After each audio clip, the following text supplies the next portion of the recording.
Feridas que curam. Suas feridas serão suas credenciais. No livro de Salmos 147:3 diz: Só Ele cura os de coração quebrantado e cuida das suas feridas. Ninguém gosta de ser ferido. As pessoas amam os beijos, os abraços, os elogios. Nós gostamos de muitas coisas que nos proporcionam qualquer sentimento ligado ao prazer, à segurança e ao bem-estar. Mas odiamos profundamente sermos feridos. Só que na vida, nós somos mais feridos do que levantados, elogiados e amados. É mais fácil alguém te destratar em uma fila de restaurante do que alguém te abraçar e dizer que você é bem-vindo, até mesmo entre os familiares. É muito mais fácil alguém fofocar o teu nome e te ferir por causa de alguma situação passada do que simplesmente deixar o seu passado para trás e te dar força para construir uma nova história. O ser humano não sabe lidar com as feridas, mas as feridas são inevitáveis.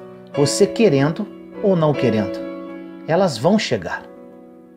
Afinal de contas, a vida que Deus nos permitiu viver na Terra e aquilo que Ele planeja para nós enquanto estamos aqui, não tem a ver com aquilo que queremos, mas com aquilo que precisamos. Deus sabe o que você precisa. Acredite nisso.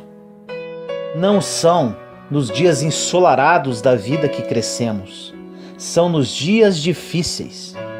Deus sabe o que você precisa, por mais que você não goste das feridas.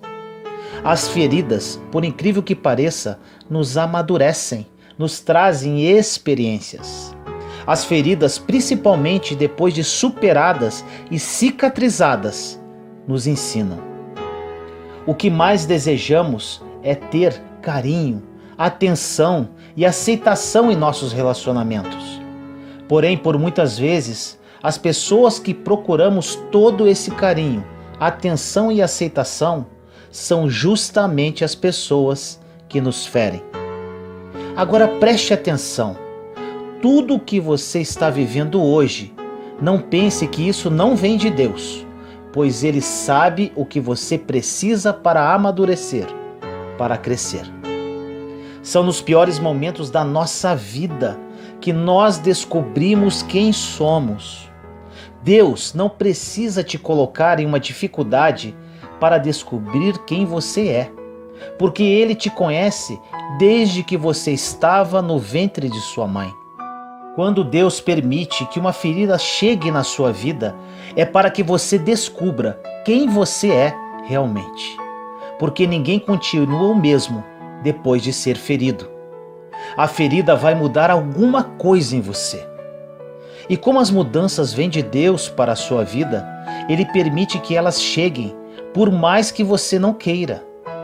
É no meio das lutas, é no meio das dificuldades que você começa a descobrir a força que tinha, o Deus que servia, a provisão dele para a sua vida, o filho de quem você é, o poder que está em você. Existem pessoas que, se passassem por aquilo que você já passou na vida, já teria morrido, mas você ainda está de pé. Deus está mostrando quem você é. O meu deserto foi muito pesado, muito difícil, porém hoje agradeço por tudo que aconteceu. No momento da dor que amadurecemos, no momento que eu estava desesperado, sofrendo um adultério, falido financeiramente, olhando para o poste de energia, esperando a empresa de energia cortar a luz, vivendo à custa de cesta básica e com uma filha querendo cometer suicídio. Foi aí que aprendi, nessa dor, nesse momento obscuro da minha vida. Foi aí o teste, a prova. Foram nesses momentos que Deus me ensinou muita coisa. Foram muitas feridas, Mas hoje, aquelas feridas se transformaram em cicatrizes da luta. As pessoas hoje me seguem, não pelo que eu sou, mas sim pelo que superei, pelas dores que passei, pelas feridas que viraram cicatrizes. As pessoas te seguem porque, ainda que você tenha passado pelo vale da sombra da morte, você ainda continua de pé. As pessoas vão te seguir porque, apesar das feridas, como a perda de um ente querido, como o dinheiro que não caiu na conta, como o desemprego, como a injustiça, apesar disso tudo, você permanece de pé. As pessoas seguem quem permanece de pé, apesar das feridas. No livro de Provérbios, capítulo 27, versículo 6 diz: leais são as feridas feitas pelo amigo, mas os beijos do inimigo são enganosos. Essa passagem é bem interessante. Repare que o inimigo dá o que você quer, Deus dá o que você precisa. Um grande exemplo da Bíblia que podemos citar é Jacó. Em Gênesis 32, versículos 24 a 28 diz: e vendo este que não prevalecia contra ele, tocou a juntura de sua coxa e se deslocou a juntura da coxa de Jacó, lutando com ele. E disse: deixa-me ir, porque já a alva subiu. Porque ele disse: não te deixarei ir, se não me abençoares.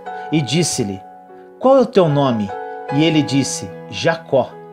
Então disse: não te chamarás mais Jacó, mas Israel, pois como príncipe lutaste com Deus e com os homens, e prevaleceste. Nunca mais reclame quando Deus te deixar sozinho por um tempo, porque todo mundo que Ele quer promover, Ele testa no secreto e sozinho primeiramente. Deus não te abandonou, pois Ele não abandona filho, mas a solidão atrai um tipo de guerra que você vai ter que lutar para descobrir quem você realmente é. Jacó lutou com todas as suas forças com o anjo, mesmo sendo ferido em sua coxa. Ele continuou. Perceba que o novo nome que foi dado a Jacó foi pela forma que ele lutou. Ele recebeu o nome de Israel, que significa príncipe de Deus. Tiramos um grande ensinamento aqui. Grave isso. A sua próxima fase vai ser de acordo de como você lutou. Sem a luta que trouxe a ferida, Jacó não passaria para a próxima fase. Deus permite que você passe por uma situação de dificuldade para aprender antes que os homens te ferissem, porque fiéis são as feridas feitas por um amigo. Se os homens te ferissem antes de Deus, talvez você não se levantaria mais. Naquela luta com o anjo, Jacó foi ferido para passar para o próximo nível. As feridas são credenciais para provar o que você superou na vida. Elas possuem 3 razões principais. A primeira, as feridas te dão autoridade. Quando passamos por uma situação muito difícil em nossa vida e a superamos, viramos autoridade com relação a isso. Quando você pedir conselhos com relação a determinado assunto, antes verifique o que aquele conselheiro passou na vida, quais os problemas que superou, quais as feridas que venceu, quais as cicatrizes que ele tem para mostrar. Essas são as credenciais de autoridade, as cicatrizes, porque se não forem cicatrizes, são feridas ainda não curadas e abertas. E com isso esta pessoa não tem autoridade para falar com propriedade sobre aquele assunto determinado. Segundo, as feridas aceleram processos. Quando Deus permite que você enfrente uma situação difícil, automaticamente o bálsamo já está preparado para te curar também. Depois que você tiver autoridade, os processos serão mais rápidos. Existem casamentos que demoram 20 anos para entrar em ordem. Outros demoram 6 meses. Tem pessoas que demoram 10 anos para prosperar financeiramente, mas tem outras que prosperam em 2 anos. Os processos são diferentes, porque alguns evitaram a ferida e outros superaram as feridas que vieram. 3. As feridas mostram para o mundo quem você é. Não pregamos sobre Jesus hoje pela festa que fizeram quando ele entrou em Jerusalém no burrinho, mas pelas feridas que ficaram em suas mãos. As feridas te promovem, te colocam na história. Quando Deus permitiu que as mãos e os pés de Jesus fossem feridos e o seu corpo dilacerado, era para que a bênção que estava nele passasse para todas as gerações, inclusive para você. E também para que ele entrasse para a história, porque leais são as feridas feitas por um amigo. As feridas que são feitas por Deus cicatrizam. As feridas feitas por homens ficam abertas. Quando ficam cicatrizadas, viram credenciais, autoridade, promoção. Quando ficam abertas, apodrecem. Normalmente as pessoas comentam do seu dia ruim, não do dia bom. Passarão 10 anos, as pessoas vão continuar lembrando do dia que você foi ferido, mas você suportou, cicatrizou e agora virou uma autoridade. Você tem uma credencial. As pessoas divulgam seu nome de acordo de como você lutou diante das feridas. Quando você está passando pelo período do sofrimento, as pessoas vão falar, vão fofocar, vão opinar. No meu caso, virei assunto na cidade onde eu morava. Deixe isso para lá. Apenas ore, lute, aproxime-se de Deus, conheça-o, ame-o. Isso que vai te levantar e você vai virar autoridade. São as suas feridas que vão definir o seu próximo passo do futuro. Quando você for decidir o próximo passo da sua vida, olhe para as feridas que você carrega no corpo, na alma, que elas vão te apontar o próximo passo, porque ninguém continua o mesmo depois de superar uma dor. Quando você vence uma dor, você amadurece, e não é qualquer pessoa que te machuca de novo. Quando você supera uma ferida, você está muito à frente das pessoas que ainda estão lutando contra essas feridas. Agora preste atenção nisso. Muito mais importante que a ferida que você tem é quem te feriu. Não entendemos quando Deus permite uma dificuldade, mas existem coisas que não precisamos entender no momento. Só precisamos continuar andando, mesmo mancando, rastejando com dor. Jacó foi ferido, assim como você pode ter sido ferido nas emoções, nas finanças, na família, na vida ministerial, mas não existe ferida que não cicatriza. Existem pessoas que estão no meio da ferida e estão revidando, discutindo, murmurando, reclamando. Como você luta determina o processo que você vai passar. Você não é o que fez, você é fruto daquilo que lutou e venceu. As feridas que Deus permitiu que te ferissem é para matar o Jacó que existe dentro de você e trazer Israel. Tudo que você precisa já está dentro de você. Basta usar a fé e tudo aquilo que o Senhor te ensinou. Ore comigo assim: Senhor, nos colocamos em sua santa presença neste momento, eu, meus irmãos e irmãs em Cristo Jesus. Pai amado, agradecemos por esta mensagem. Muitos de seus filhos e filhas que oram comigo agora estão passando por momentos extremamente difíceis, momentos de muita dor, sofrimento, com as feridas expostas. Que essa mensagem, Pai, toque profundamente esses corações e que a partir de hoje cada um deles tenha consciência que suas feridas serão cicatrizadas. Que eles entendam que essas feridas vieram para o amadurecimento, para que eles mudem de fase em suas vidas. Que eles entendam também, Senhor, que nesta ferida morrerá o Jacó e nascerá o Israel. Que a vida de cada um deles nunca mais seja a mesma a partir de hoje. As feridas curam, Senhor. Assim nós oramos, em nome do nosso Senhor Jesus Cristo. Amém. Chamando as coisas que não são, como se já fossem. Palavras de fé liberam promessas.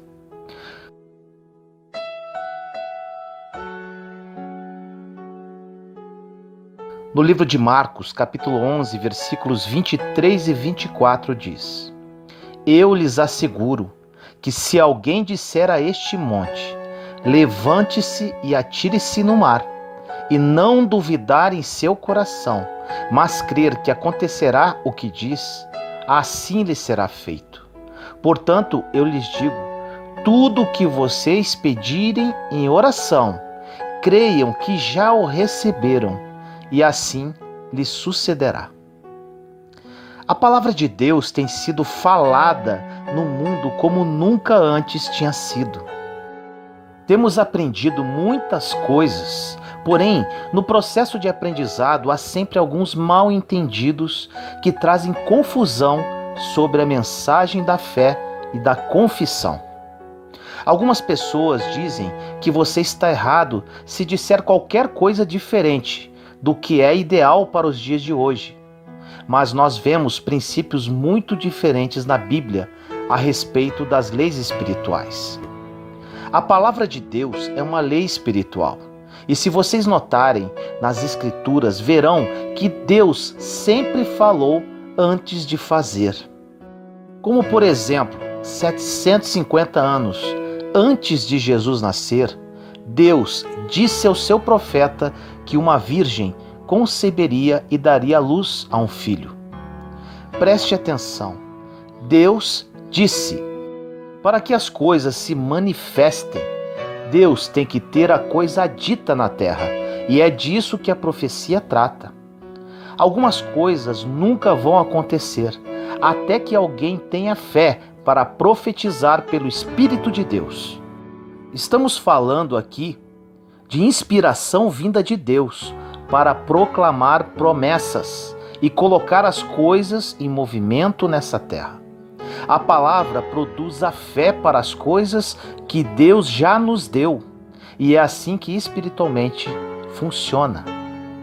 Em algumas igrejas contam histórias bíblicas, mas eles sempre deixam uma ideia de que Deus tinha feito tudo e não havia nada para as pessoas fazerem.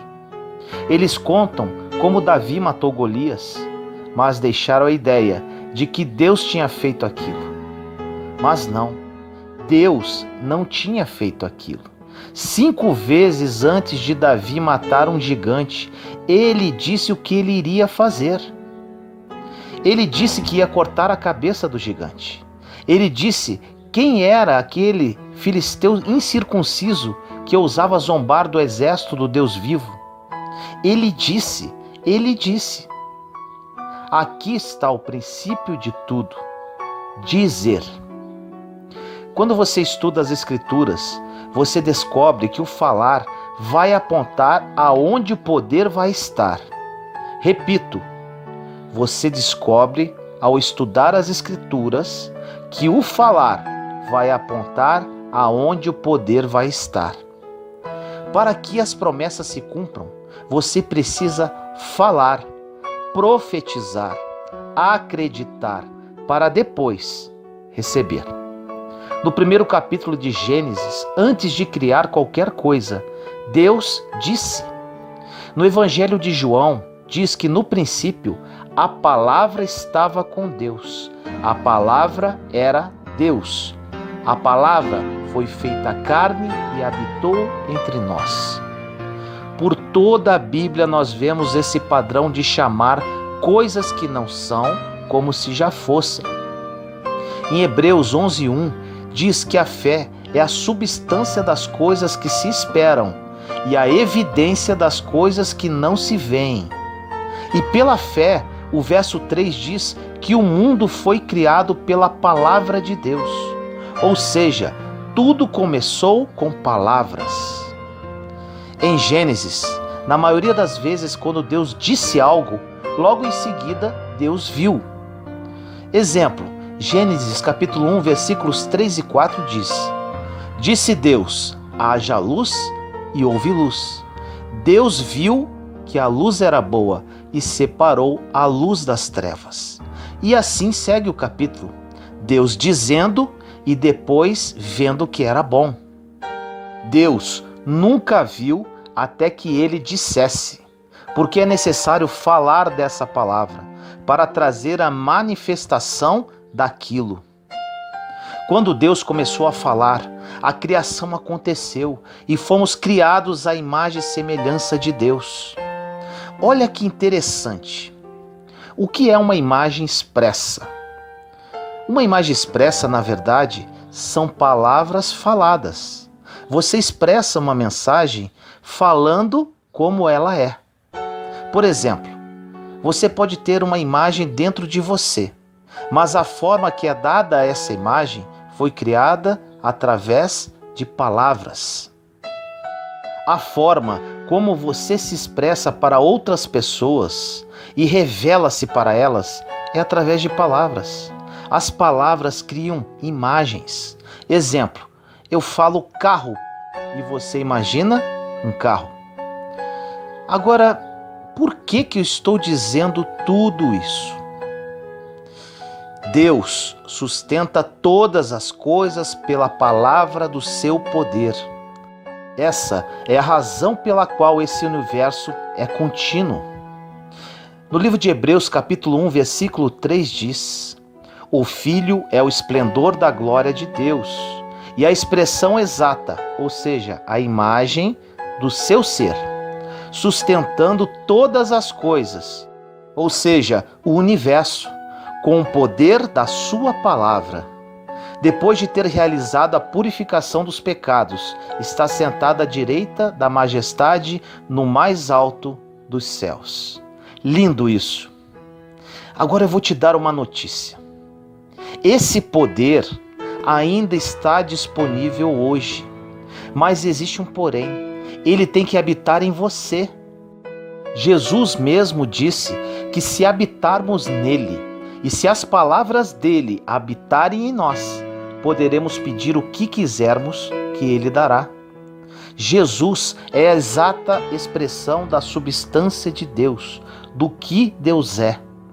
A Bíblia não faz tudo para você, a não ser te dar conhecimento. Mas se este conhecimento vai para dentro de você, vira poder. A ciência achava por anos que o átomo era a menor partícula que existia, mas eles dividiram o átomo e foi aí que acharam o poder.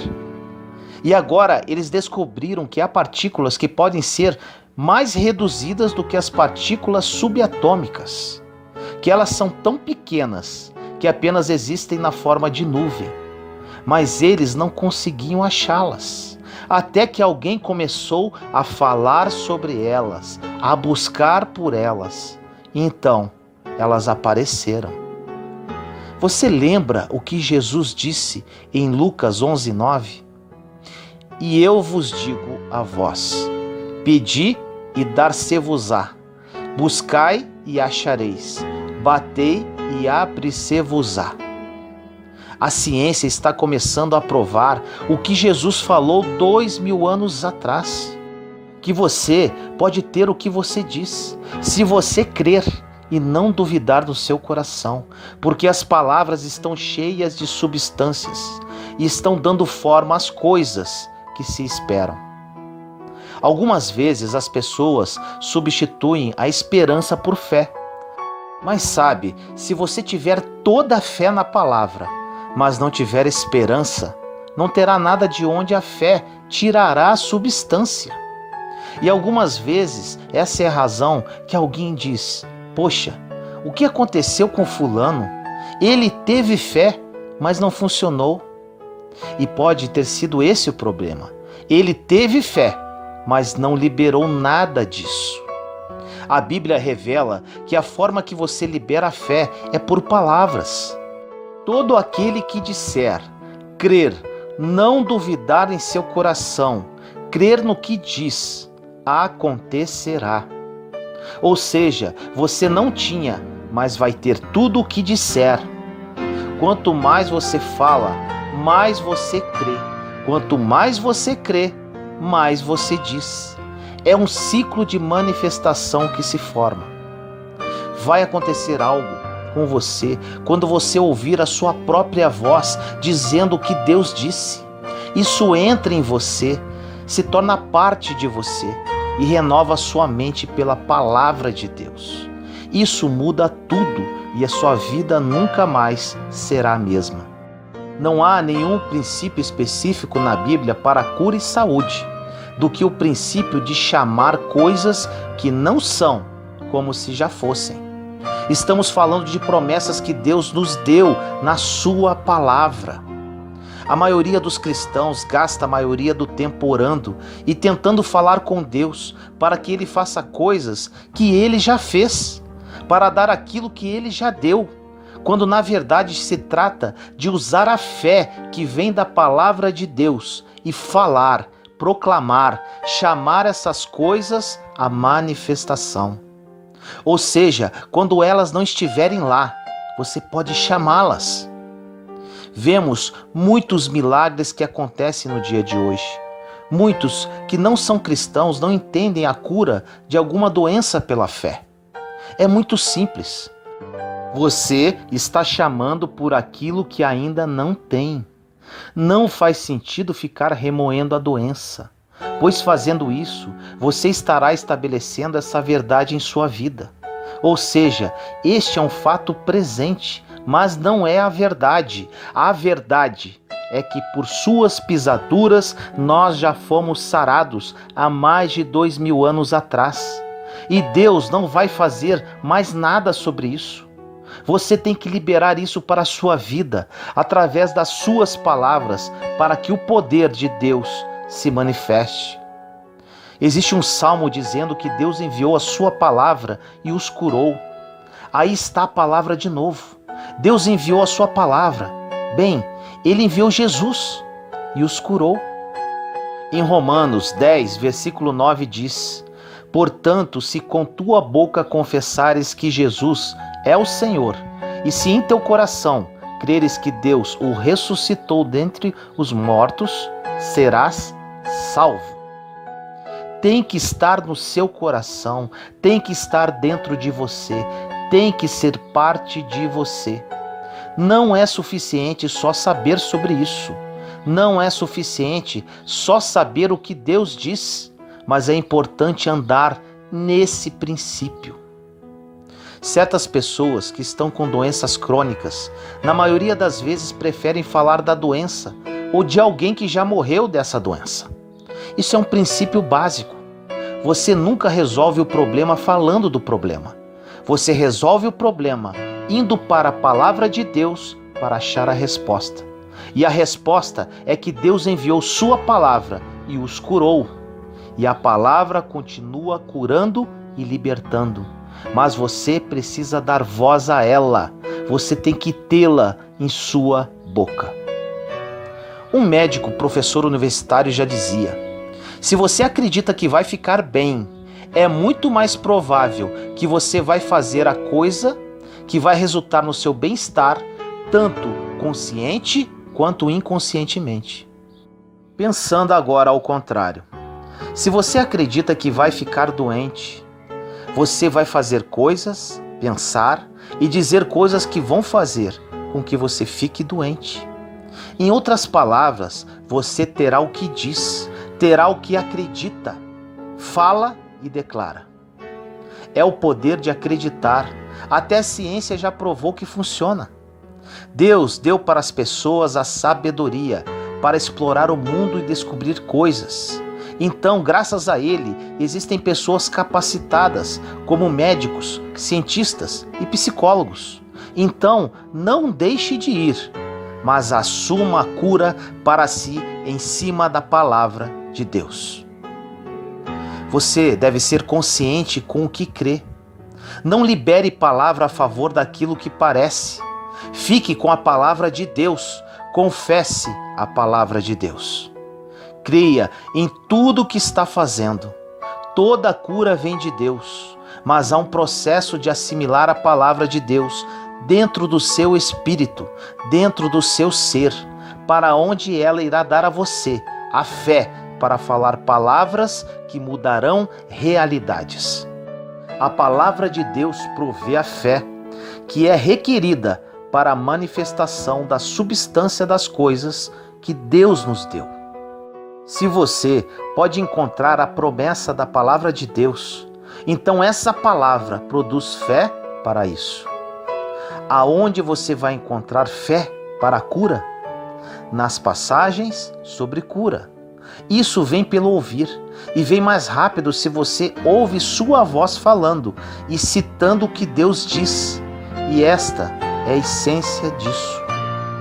Chame as coisas que ainda não são, como se fosse.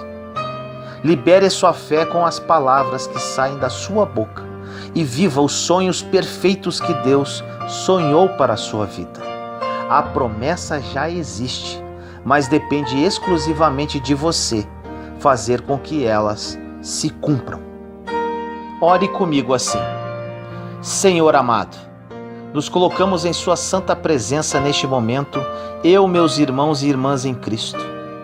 Agradecemos neste momento por mais esta palavra que vem do seu trono de glória. Pai, muitos de nós ainda não compreendemos muitos mistérios que vêm de Ti. Aprendemos hoje sobre o poder de dizer, para que as promessas se manifestem. Muitas das suas promessas já foram liberadas, Pai. Porém, precisamos manifestá-las através do que dizemos com fé. Creio, Senhor, que depois desta mensagem, muitos dos seus filhos e filhas mudarão a sua postura com relação às suas vidas. Que eles assumam os seus papéis como verdadeiros filhos e filhas seus, para que o seu plano se cumpra na vida de cada uma delas. Assim nós oramos, em nome do nosso Senhor Jesus Cristo. Amém.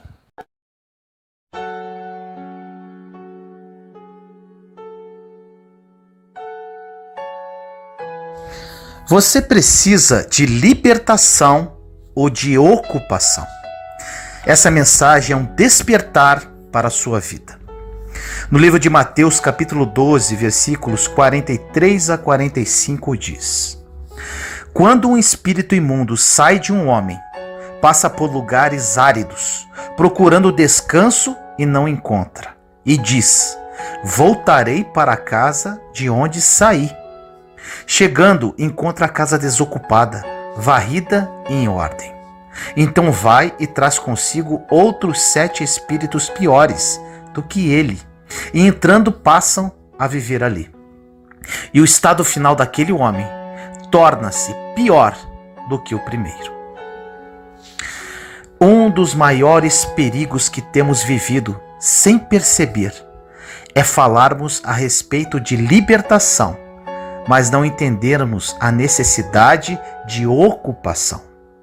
Tão importante quanto a libertação do que nos prendia, tão importante quanto a liberdade com relação àquilo que nos paralisava quando temos novos pensamentos e entendimentos, tão importante quanto rejeitarmos aquilo que era a nossa história até Jesus entrar nela, tão importante quanto tudo isso que falamos é entendermos hoje que depois que somos esvaziados do pecado, algo agora precisa ser preenchido em nós. A palavra de Deus no início da mensagem é muito poderosa. Ou seja, quando uma casa desocupada é varrida e colocada em ordem, aos nossos olhos está tudo bem. E quando achamos que está tudo bem, corremos um grande perigo e acabamos paralisando a nossa jornada de fé.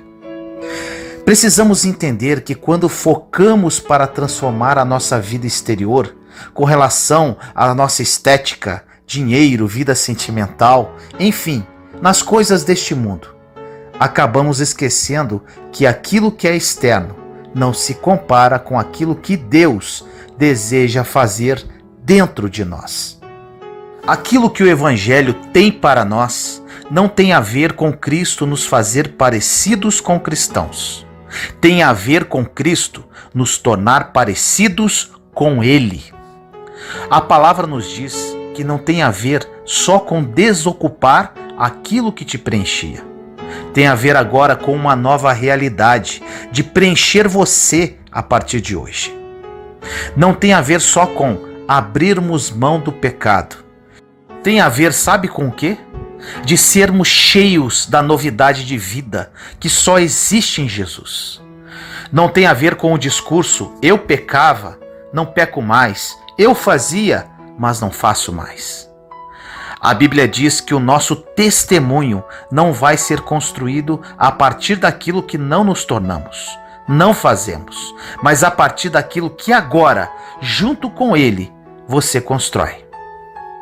Tão importante quanto desocuparmos aquilo que nos preenchia é entendermos que agora algo novo precisa ser colocado em nós. É por isso que tudo aquilo que Jesus faz a partir da igreja, Ele faz depois que a igreja é revestida de poder. Revestimento fala a respeito de algo que já estava revestido, mas agora recebeu uma nova cobertura. Portanto, não dá para desejar os frutos do Espírito sem ter nascido do Espírito. Não dá para desejar viver promessas de Deus sem ter nascido de Deus. Não tem como desejar cumprir o chamado de Deus sem ter sido chamado por Ele. Não dá para desejar fazer aquilo que é espiritual sem ter nascido do Espírito. Então, a palavra nos diz que se não nascermos novamente, não conseguiremos ver e acessar o reino de Deus. Também não tem a ver com a porção que vai ser derramada em nós, mas só é possível revestir algo que já foi revestido, ou seja, só é possível receber poder quando antes você recebe uma nova natureza. Só conseguimos experimentar a paz que excede todo o entendimento quando começamos a escolher aquilo que vamos ser revestidos. E só conseguimos confiar nesse revestimento quando temos convicção do preenchimento.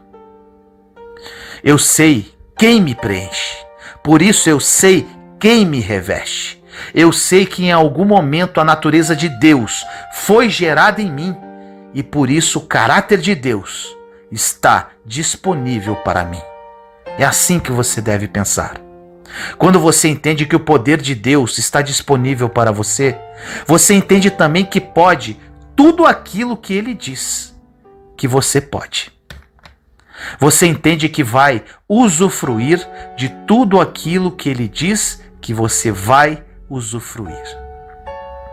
Entenda que essa nova natureza não tem a ver com a conversão de religião, não tem a ver com mudança de bloco religioso. Por isso, não vai mudar a sua história se Cristo não mudar ela primeiro. O Anderson Silva disse o seguinte: muitas vezes a religião fica discutindo os lugares que podemos ou não entrar. E tem pessoas que não entram em lugares com medo de se contaminar. E o medo de não entrar em um ambiente com essa preocupação só mostra que Cristo ainda não nos fez. Você só tem medo do que um ambiente pode fazer com você quando Cristo ainda não fez em você. Toda revolução exterior só acontece quando antes existe um preenchimento interior. Não tem a ver com aquilo que está ao redor de você. Jesus veio para reconstruir aquilo que está dentro de você. Jesus nunca exige de nós algo que Ele não tenha dado primeiro. E esse é o grande choque entre a graça e a religião. A religião sempre vai te exigir. A religião cobra de você a bondade, mas a graça te faz uma pessoa boa. A religião te cobra santidade, a graça te faz santo. A religião te cobra generosidade, a graça te faz generoso. Porque nós não somos generosos pelo que fazemos, nós somos generosos pelo que nos tornamos. Pois você é nesse mundo aquilo que Jesus é. Não dá para ser como ele abrindo mão das características dele. Se você conhece alguém que se diz nascido de Deus, que não expressa a natureza dele, ou essa pessoa está te enganando, ou está se enganando. Algumas de suas orações nunca serão respondidas, porque Deus nunca vai abençoar algo que ele deseja que morra. Tem orações que fazemos, que pedimos para que Deus prospere algo que ele deseja que a gente já tenha aberto mão há muito tempo. Às vezes pedimos para que Deus faça algo que ele nem gostaria que tivéssemos começado.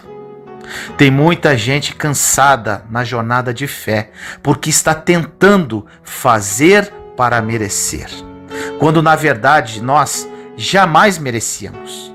Porque Cristo fez por nós, e agora temos acesso a tudo aquilo que ele tinha direito. Mas isso só acontece quando você é preenchido por ele.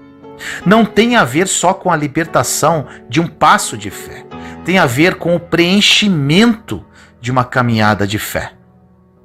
O problema de sermos só simpatizantes da fé é que passamos a vida inteira desejando coisas que nunca vão acontecer.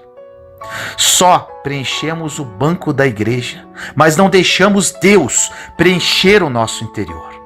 Em Apocalipse 3:20 diz: Eis que estou à porta e bato, se alguém ouvir a minha voz e abrir a porta, entrarei em sua casa e com ele cearei, e ele comigo. E normalmente ouvimos essa passagem ou compartilhamos ela como se fosse Deus convidando alguém que ainda não o recebeu para deixá-lo entrar. Mas na verdade, quando a palavra diz isso, é de um momento completamente diferente, como Jesus batendo a porta de uma igreja, como se ele dissesse: Ei, igreja, vocês fecharam a porta e me esqueceram do lado de fora. O maior número de conversões que a história já experimentou no Brasil está acontecendo exatamente agora. Agora existe uma pergunta no ar: o que tem mudado através desses números? Eu respondo: nem tanto tem mudado, porque não tem a ver com o número de pessoas que têm professado a fé. Tem a ver com o número de pequenos cristos que têm se formado.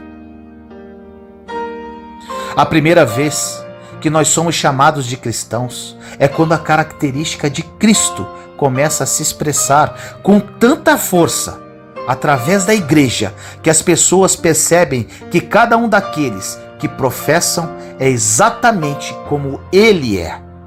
Como se fossem a miniatura de Jesus passeando nas ruas da cidade. A pergunta que eu faço é: quanto temos nos parecido com Jesus ao longo dos últimos anos? Alguma coisa mudou nessa porção? Será que você é mais generoso do que era há 2 anos atrás? Você é mais bondoso do que antes? Você é mais apaixonado agora? Você é mais aquebrantado do que era? Você está mais disponível para Deus do que estava há 2 anos atrás? Se continuamos da mesma forma que estávamos há alguns anos, significa que a nossa caminhada com Deus não tem transformado o que nós somos. E esse é o problema, de nos tornarmos apenas simpatizantes da fé. Gostamos da música cantada, da palavra ministrada, mas se isso não mudar o que somos, a nossa fé não tem sentido. O tipo de evangelho que Jesus morreu para que fosse compartilhado fala a respeito das boas novas. A boa notícia de Deus para a criação é que aquilo que havia sido perdido pelo pecado foi resgatado pela cruz. Aquilo que não estava mais disponível para a criação agora novamente foi disponibilizado. Um avivamento sobrenatural vai acontecer, mas são necessários 4 pilares: adoração, oração, palavra e jejum. Quando esses 4 pilares se estabelecem, é impossível conter o avivamento da igreja. Na sua caminhada de fé, você tem usado esses 4 pilares? Você pode não experimentar aquilo que Deus tem para você se você não se entregar na medida que Ele espere que você se entregue.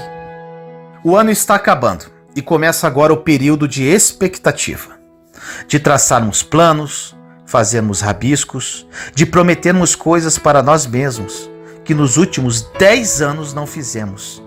E a grande verdade é que tão importante quanto a expectativa que você tem para o novo de Deus, tem que ser a expectativa que você tem para o único capaz de estabelecer um novo sobre você. O interessante é que em todas as culturas, em todas as épocas, em todo momento da história, sempre houve adoração, porque a adoração faz parte de quem nós somos. Nossa natureza é uma adoração. Por isso que os índios adoram o sol e a lua. Por isso que os egípcios adoravam no seu templo. É por isso que nesse exato momento existem pessoas adorando a todo tipo de coisa. Existe um princípio em relação à adoração. Nos tornamos parecidos com aquilo que adoramos. Então a grande verdade é que em todo o tempo, em toda a criação, a pergunta que precisa ser respondida não é se adorarmos, mas ao que estamos adorando. A necessidade que a criação tem de adorar algo é, por exemplo, quando Moisés sobe ao monte para ouvir algo de Deus. Ele fica alguns momentos lá e já é o suficiente para que o povo produza para si algo passivo de ser adorado. É simples, às vezes sem perceber, estamos esvaziando o trono de Deus e colocando outros deuses no seu lugar. Em grande parte, o nosso conforto tem roubado de nós o desejo pelo nosso propósito. Você está confortável demais a ponto de querer queimar com Jesus. Você está suprido demais a ponto de querer desejar Jesus. Você está bem demais a ponto de procurar Ele. Mas uma notícia que te dou é: Jesus não é um remédio na prateleira que buscamos quando estamos doentes. Ele não é um dos empréstimos do banco que buscamos socorro quando estamos em crise. Jesus não é um terapeuta familiar que chamamos para dentro de casa só quando o casamento está no fim. Ele não é uma psicóloga infantil que pedimos ajuda para criar os nossos filhos quando negligenciamos por anos o sacerdócio. Jesus não é a nossa última opção. Ele precisa ser a primeira delas.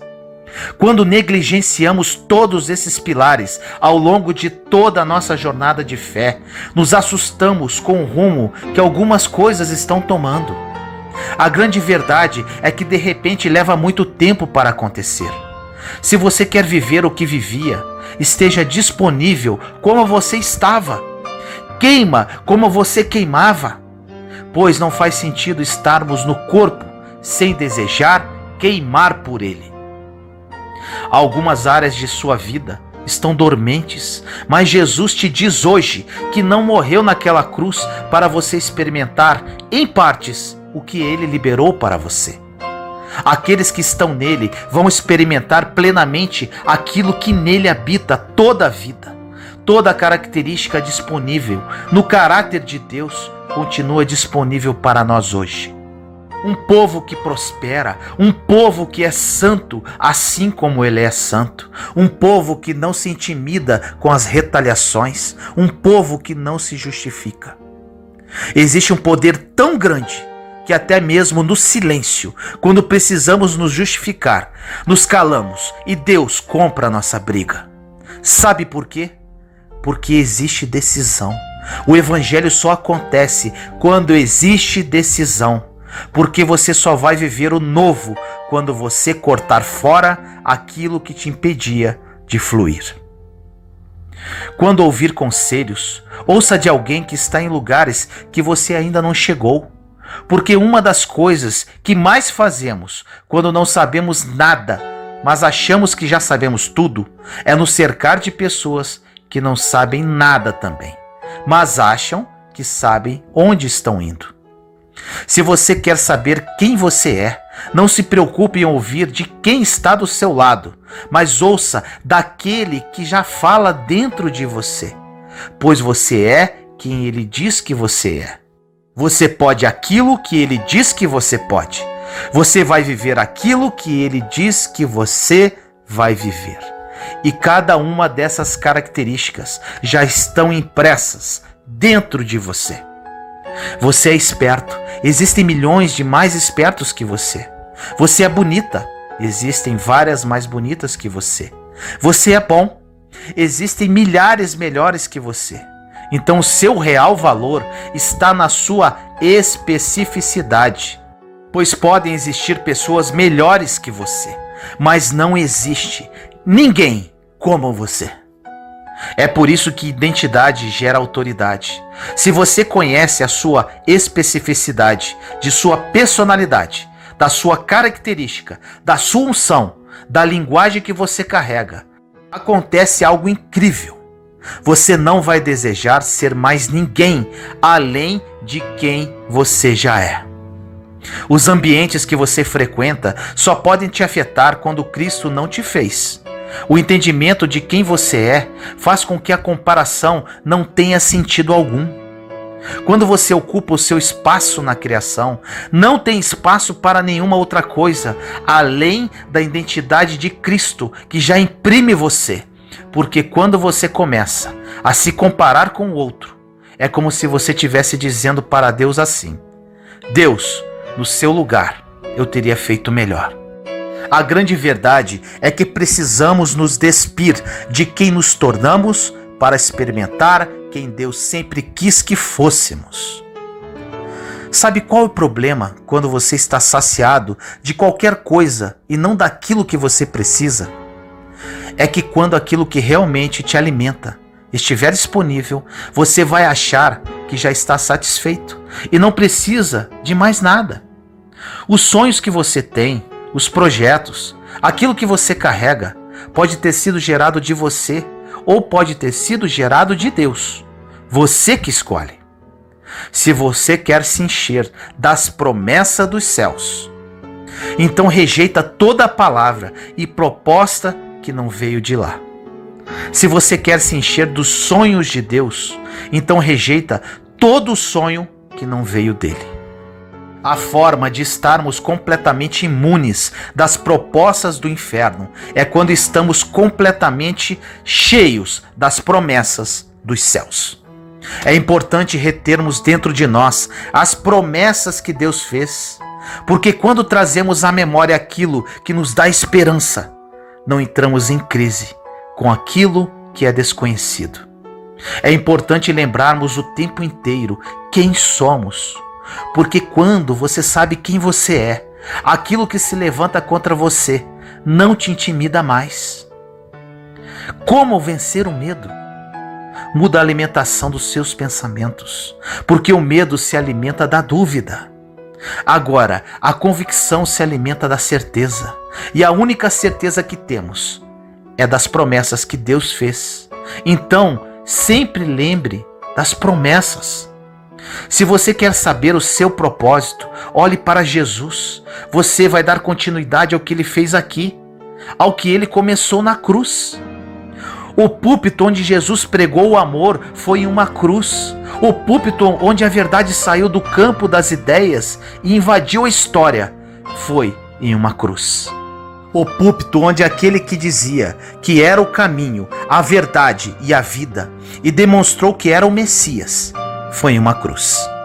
A Bíblia diz que quando ele foi crucificado e entregou o seu espírito, o véu do templo se rasgou e não existe mais separação entre Deus e a criação.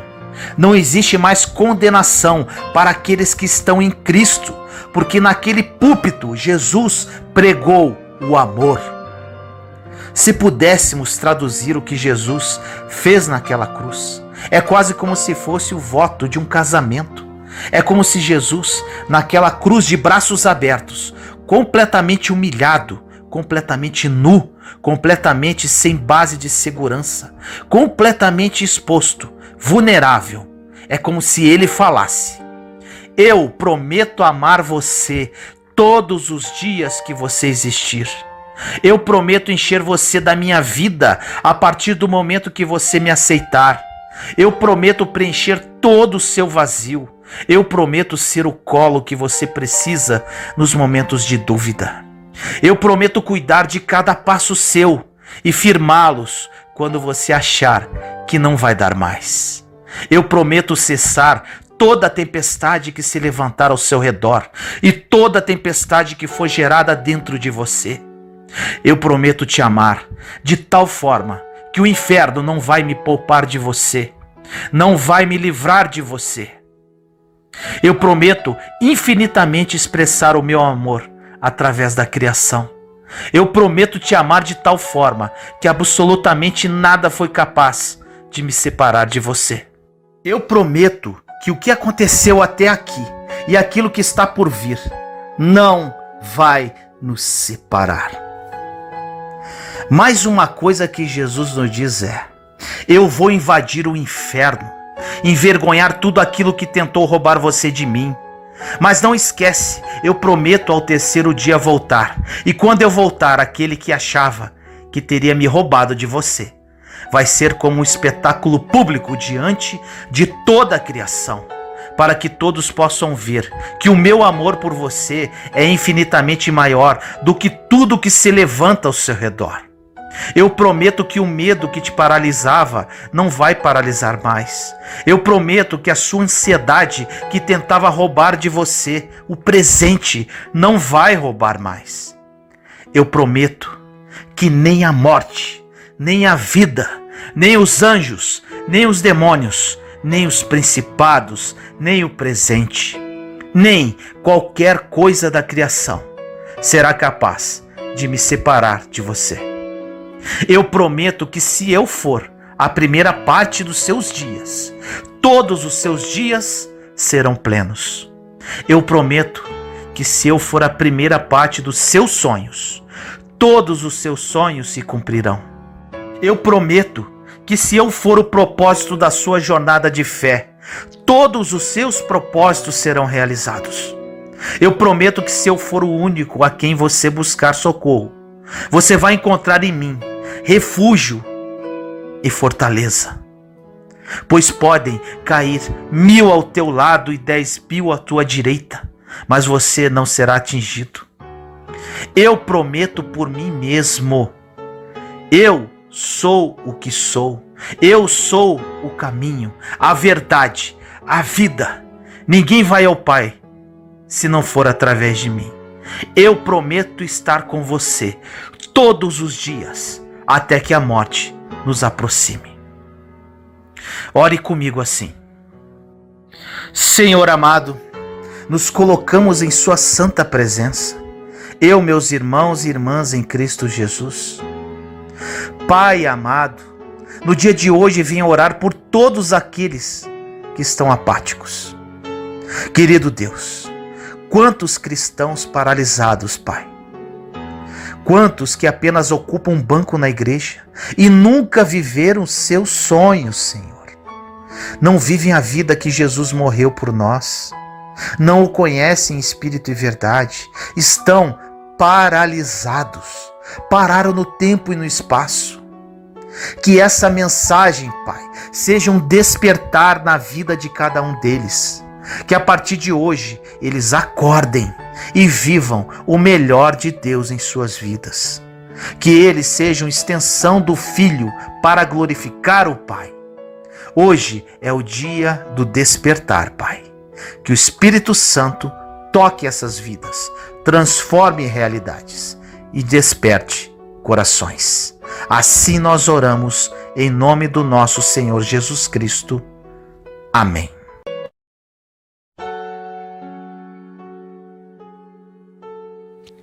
A fé está no meio. No livro de Marcos, capítulo 4, versículo 35 diz: Naquele dia, sendo já tarde, disse-lhe Jesus: Passemos para a outra margem.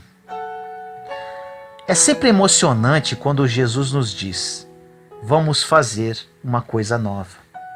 De alguma forma, a frase passemos para outra margem equivale a dizer: a promoção está chegando, ou as bênçãos estão a caminho, ou suba mais alto, ou qualquer outra palavra que o Senhor usa para nos dizer que é hora de mudança. Tenho certeza de que os discípulos estavam animados em ver o que aconteceria do outro lado. O que eles não esperavam ou previam era uma violenta tempestade no caminho. Em Marcos capítulo 4, versículos 37 e 38 diz: Ora, levantou-se grande temporal de vento e as ondas se arremessavam contra o barco, de modo que o mesmo já estava a encher-se de água. E Jesus estava na popa, dormindo sobre o travesseiro. Eles o despertaram e lhe disseram: Mestre, não te importa que pereçamos? Os discípulos provavelmente não estavam tão agitados no meio do caminho como estavam no início. Embora Deus frequentemente nos chame para um novo destino, quase sempre Ele não nos deixa saber do que vai acontecer no caminho. Abandonamos a segurança de onde estamos e partimos para as bênçãos da outra margem. Mas é no meio que geralmente ocorrem as tempestades. O meio é geralmente um lugar de teste. A tempestade estava com força total e Jesus estava dormindo. Isso soa familiar para você? Você já passou por momentos em que sentiu que estava afundando rapidamente e Jesus estava dormindo? Você orou e não ouviu nada de Deus? Passou tempo com Ele e tentou sentir sua presença e ainda assim você não sentiu nada? Buscou uma resposta e apesar de ter lutado tanto contra o vento e as ondas, a tempestade ficou ainda mais violenta e você ficou sem saber o que fazer? Às vezes, nos referimos a essas estações como a meia-noite ou a noite negra da alma. A tempestade na qual os discípulos se encontravam não era uma chuvinha ou uma inofensiva tempestade de verão, mas um verdadeiro furacão. As ondas não estavam indo e vindo calmamente, mas chicoteavam o barco com tanta fúria a ponto de rapidamente enchê-lo de água. Só isso já seria o suficiente para assustar qualquer um. É em momentos assim, quando o barco parece que vai afundar conosco, que devemos usar a nossa fé. Podemos falar ou ler sobre a fé, ouvir sermões, cantar músicas, mas na tempestade devemos usá-la. É também nessas horas que descobrimos quanta fé realmente temos. A fé é como um músculo, ela se torna mais forte quando é usada e não apenas quando falamos dela. Cada tempestade que enfrentamos nos capacita a lidar melhor com a próxima. Logo nos tornamos um navegador tão bom que as tempestades não nos perturbam mais. Já passamos por isso antes e sabemos como terminará. Tudo ficará bem. De acordo com a Bíblia, somos mais que vencedores, segundo Romanos 8:37. Isso significa que já sabemos que venceremos antes mesmo da batalha começar. Para alcançar o alvo, temos de enfrentar a tempestade, o que nem sempre é divertido, mas é uma bênção saber que a fé é para aqueles dias, quando não vemos a manifestação ainda. A fé é para o meio. Começar uma coisa não requer uma fé tremenda. O começo e o fim são emocionantes, mas o meio complica. Mesmo assim, temos de passar pelo meio para chegar à outra margem. Jesus queria que seus discípulos crescem nele. Passemos para outra margem, disse ele. Jesus esperava que crescem que, se ele disse, aquilo iria acontecer. No entanto, assim como nós, os discípulos ficaram com medo. Em Marcos, capítulo 4, versículos 39 e 40 diz: E ele, despertando, repreendeu o vento e disse ao mar: Acalma-te, cala-te. O vento se aquietou e fez grande bonança. Então lhes disse: Por que tendes medo? Ainda não tendes fé? Jesus acalmou a tempestade, mas repreendeu os discípulos pela falta de fé. Por que Jesus faz isso? É vital para nosso futuro que cresçamos na fé, que é a confiança em Deus. Se Jesus permitisse que ficássemos com medo e continuasse a acalmar as nossas tempestades sem nos corrigir, nunca aprenderíamos a insistir para passar para outra margem. Uma das coisas que devemos mudar é a nossa resposta às tempestades da vida. Ore comigo assim: Senhor, entendo que para chegar a outra margem, terei que passar pelo meio. Sei que neste meio serei alvo de tempestades. O que mais me deixa em paz é que sei que o Senhor está no barco comigo. Que eu não tenha a visão da tormenta do mar, nem da força dos ventos, mas apenas da calmaria que seguirá após a sua intervenção. Na sua palavra diz que somos mais que vencedores em Cristo Jesus. Eu tomo posse dessa palavra, sabendo que independente da tempestade, já me considero um vencedor, pois Cristo é o meu Salvador. Obrigado, Pai, pelo seu zelo em todos os momentos da minha vida. Obrigado pela sua misericórdia, pela sua graça e pelo seu amor. Em nome do nosso Senhor Jesus Cristo. Amém. A gente morre e tudo fica aí. No livro de João, capítulo 10, versículo 10 diz: O ladrão não vem senão a roubar, a matar e a destruir. Eu vim para que tenham vida e a tenham com abundância. A gente morre e fica tudo aí. Os planos a longo prazo e as tarefas de casa, as dívidas com o banco, as parcelas do carro novo que a gente comprou para ter um status. A gente morre sem sequer guardar as comidas na geladeira. Tudo apodrece. A roupa fica no varal. A gente morre, se dissolve e some toda a importância que pensávamos que tínhamos. A vida continua, as pessoas superam e seguem suas rotinas normalmente. A gente morre e todos os grandes problemas que achávamos que tínhamos se transformam em um imenso vazio. Não existem problemas. Jesus nos diz nesta passagem que Ele veio para que tenhamos uma vida plena e abundante. Essa vida é apenas uma passagem para uma nova etapa, para um novo recomeço, para o céu. Então por que não desfrutá-la em sua plenitude e experimentar um pouquinho deste céu aqui na terra? A morte é a grande certeza da vida para um cristão, porque como diz em Filipenses, capítulo 1, versículo 21, porque para mim o viver é Cristo e o morrer é lucro. Viva cada dia na sua plenitude e intensidade. Seja o condutor da sua história. Nesta breve passagem por este mundo, esqueça seus problemas, lance todos eles sobre o altar do Senhor e viva. Os problemas moram dentro de nós.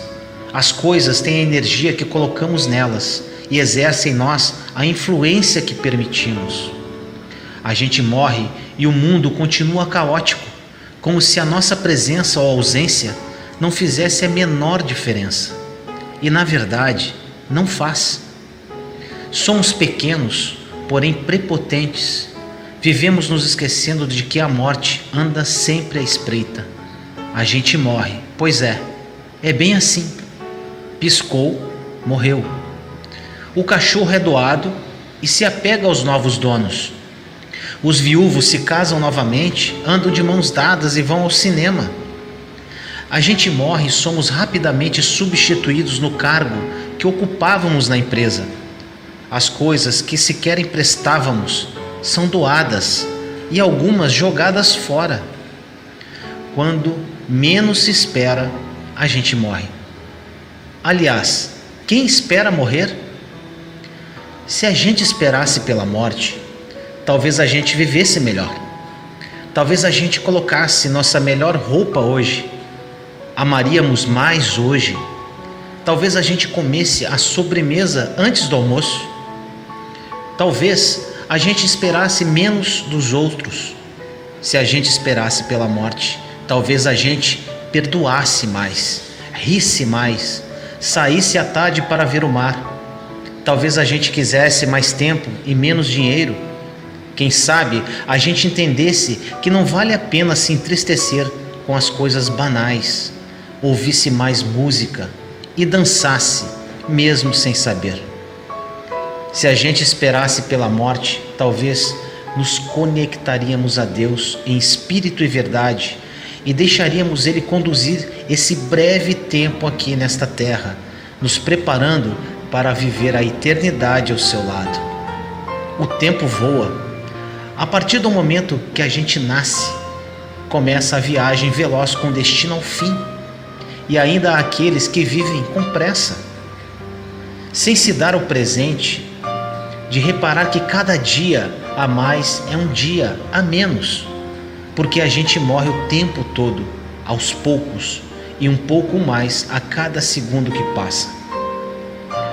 O que você está fazendo com o pouco tempo que te resta? Te dou um conselho: entregue esse tempo restante de vida ao Senhor, que Ele te conduzirá por caminhos que você nunca iria imaginar, pois os planos dele são perfeitos e a morte para você será apenas lucro.